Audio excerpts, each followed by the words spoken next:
안녕하세요. 간해성형외과 원장 성형외과 전문의 백인수입니다. 오늘은 저희 병원에 리얼 모델로 참여해 주셨던 20대 중반 여성분인데 굉장히 귀여운 외모를 가지고 있어요. 그러다 보니까 귀여운 이미지를 바꾸지 않고 성형을 하고 싶다. 전후가 드라마틱하게 바뀌면 나 너무 힘들 것 같다. 이런 의견을 피력해 주셨기 때문에 거기에 맞춰서 수술을 진행해 드렸습니다.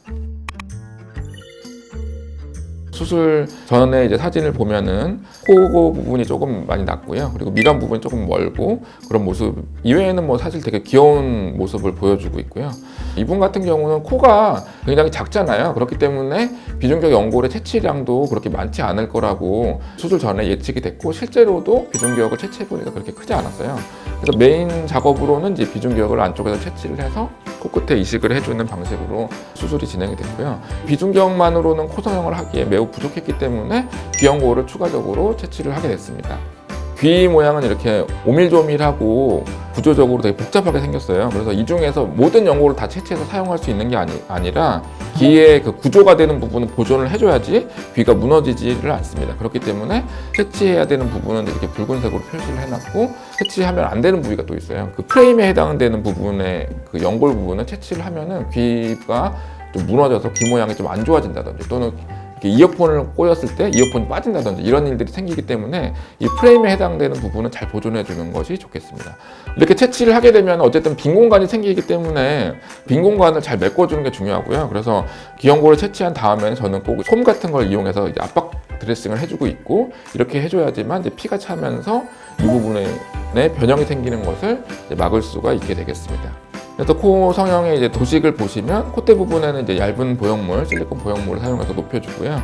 비중격 연골을 사용했지만 부족하기 때문에 코끝에는 귀연골을 사용해서 비주 지지대 이식술을 해주고 그리고 코끝에 조금 더 부족한 부분에 이제 중첩 이식을 해준 다음에 코끝을 조금 더 약간 내려주기 위해서 역회전 이식술이라고 하는 수식을 조금 더 추가해서 귀연골과 그 비중격 연골을 복합적으로 사용한 코 성형이라고 할 수 있겠습니다. 코 수술을 하고 나면 비중격이라든지 이런 부분은 이제 박리가 되니까 빈 공간이 없어야지 다시 달라붙으면서 회복이 잘 되는데요. 그렇기 때문에 코 안쪽에 수술이 끝나면 메로셀이라고 하는 소음을 이렇게 삽입을 해요. 그래서 이런 식으로 코 비강을 압박하는 충전물을 넣게 되겠습니다.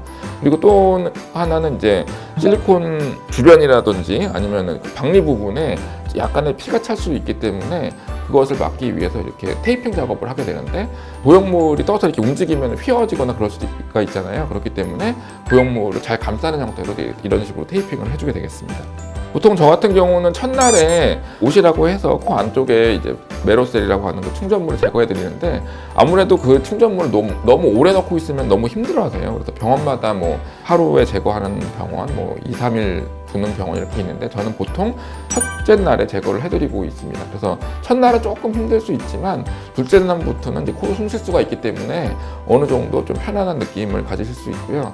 그리고 저는 첫째 날에는 꼭 웬만하면 코 안쪽에 고여있는 피를 제거를 해드리고 있는데 이렇게 제거된 혈액은 뭐 대략 1cc 안팎이라서 뭐 적다면 적고 뭐 많다면 많은 양일 수도 있는데 대부분 이 정도 양이면 사실 흡수가 되기는 해요. 그래서 제거를 안 해도 별 무리가 없긴 하지만 그래도 적은 양이라도 이렇게 제거를 해주면 붓기도 좀 빨리 빠지고 염증의 확률도 좀 줄여줄 수가 있습니다. 이렇게 피가 고여 있으면 이 주변으로 이제 염증을 유발할 수 있는 세균들도 증식할 수도 있고 이 피가 굳어가지고 캡슐이 되기 때문에 간혹 가다가 이제 부축이라든지 이런 것들도 생길 수 있어서 저는 이제 치료 과정 중에 혈액이 차 있다면 피를 제거해주는 작업을 꼭 해주고요. 크게 불편하지 않도록 이제 플라스틱으로 돼 있는 그 낭창낭창한 관을 통해서 제거하기 때문에 뾰족한 걸로 찌르거나 그런 식으로 제거하는 게 아니기 때문에 큰 불편감은 없다 이렇게 말씀드릴 수가 있겠습니다. 이제 눈 성형을 설명드리면 네모 쌍꺼풀과 이제 앞트임 수술을 시행했는데요.